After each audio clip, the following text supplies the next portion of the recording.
Okay. Phyllis, he's taking your job. It's okay. No one can take Phyllis's job. Okay. Although I should tell you that one year for Halloween, two of the students, one who is now a graduate student, I won't tell you who it was, for Halloween they dressed up as me and Phyllis. And of course, when he dressed up as me, he had on a pair of slacks and a polo shirt.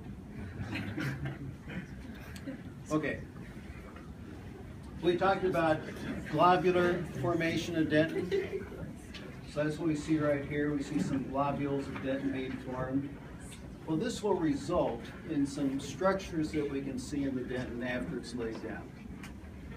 Now, in most cases, we're not going to see, at least, we'll never see it in the ground section. Occasionally, we'll see it in a demineralized section, but you'll see some globular dentin. And if we look at the next slide here, that's what we see right there. They're the dental tubules. There's globular dentin. Don't see that very often, but look at that area right there. And right there. And we see some more over here. Those you can see in a ground section.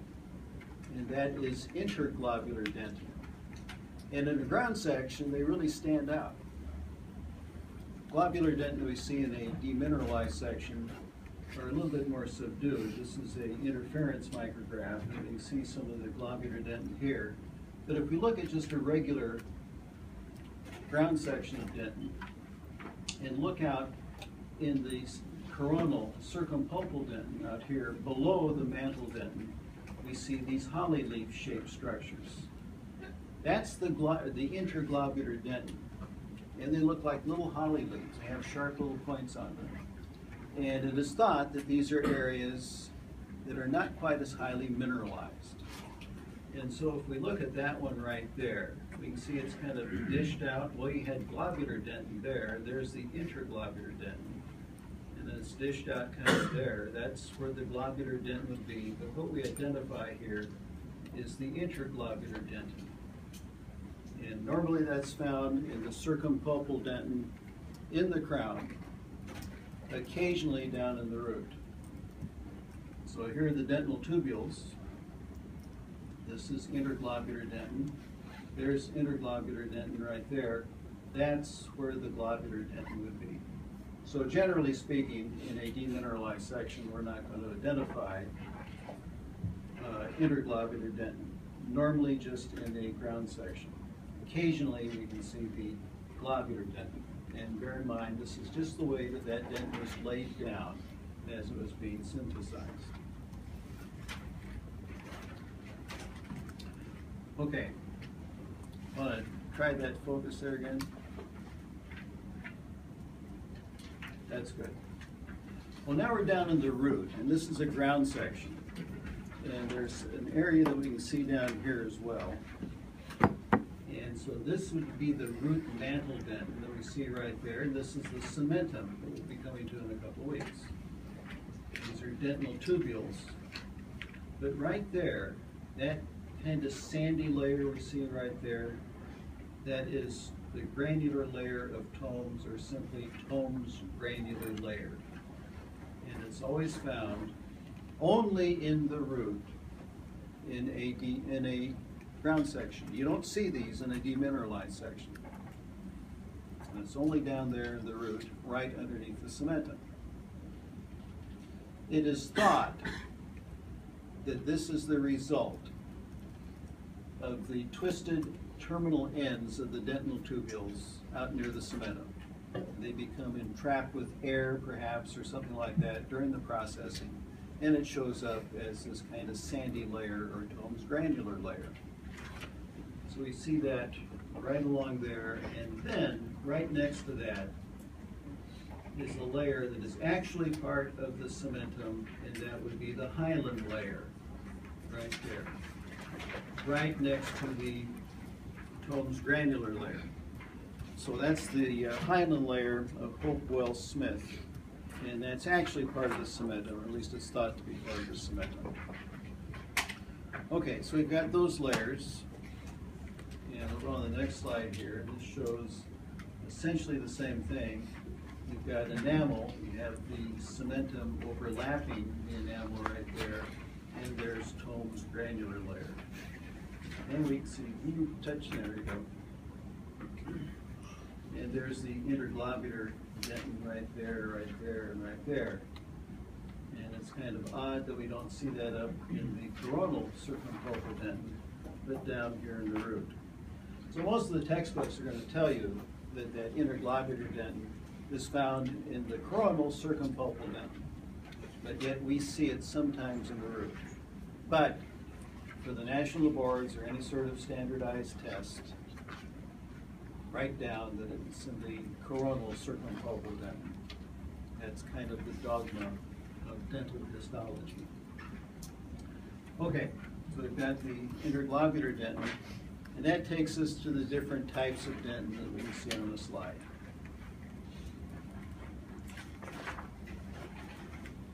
Okay, you can touch that up again. Okay, now this is a ground section. So we have enamel out here. Some of it looks like it's been kind of shattered off. There's the DEJ. Why does that DEJ look so thick? Anybody? This is a ground section. Ground sections are rather thick. And so this DEJ is cut kind of on an angle within this section. So that's why it looks thicker here. So we've got mantle dentin, which would be that first 20 micrometers. Then we have circumpulpal dentin. And in this case, we can see those dentinal tubules coming down. And as they go down at an angle. So they kind of dip down towards the apex of the tooth. But then, when they come out here, they make an abrupt change. So this would be primary dentin from there to about there. So this is mantle dentin, and the rest of that primary dentin is circumpulpal dentin. But right here, those odontoblasts, when this tooth is forming, make this abrupt change, and instead they go directly towards the center of the pulp. And when they do, they start laying down secondary dentin. Now, when they lay down secondary dentin, that root is as long as it's going to get.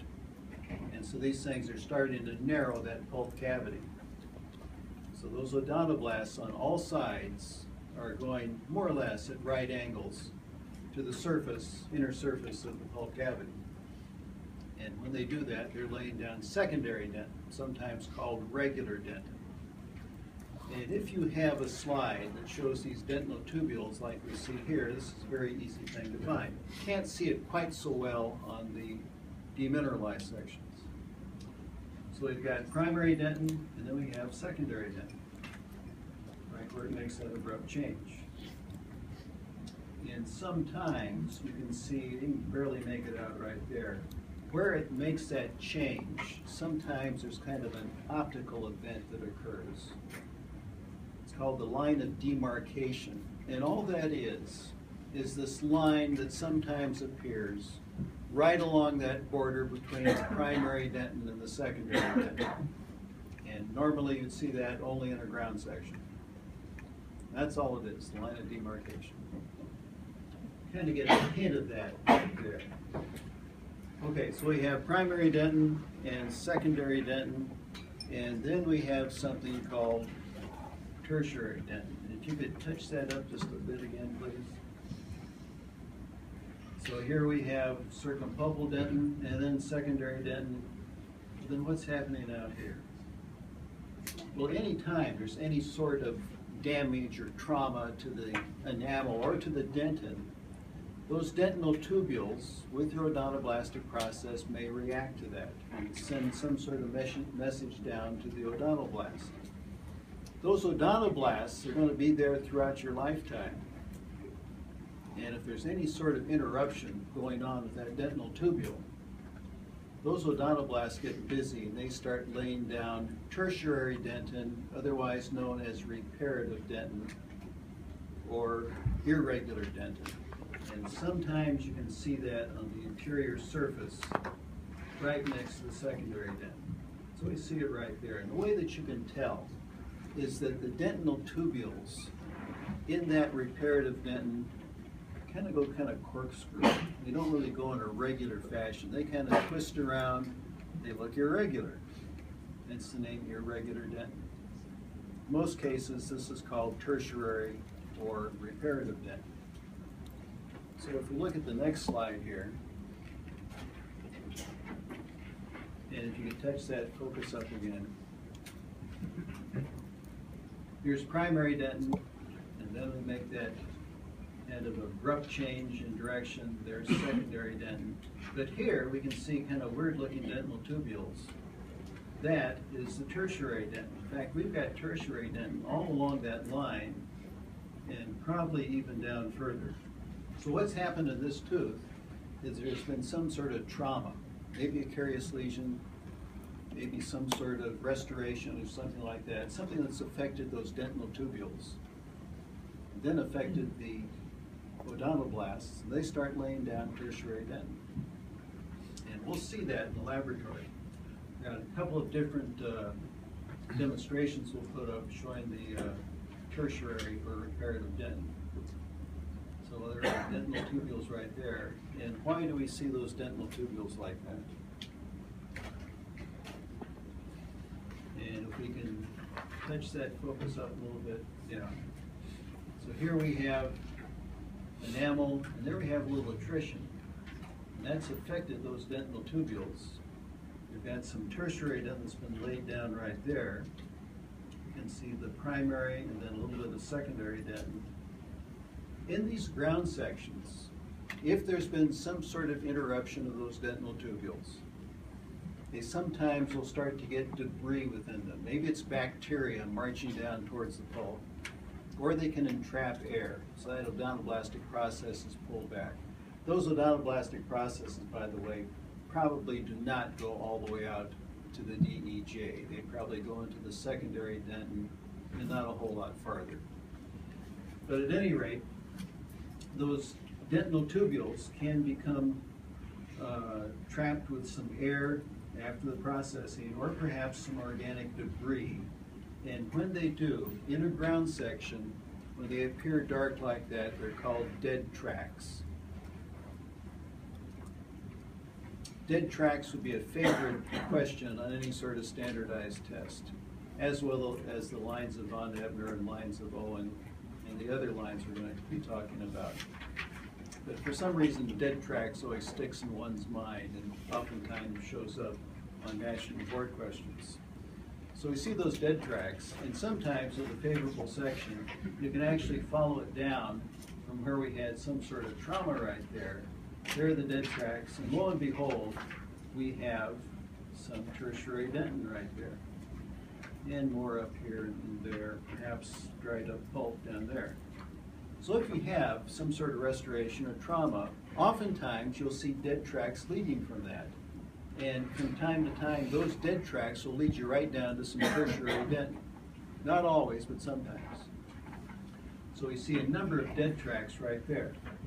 And with other sections,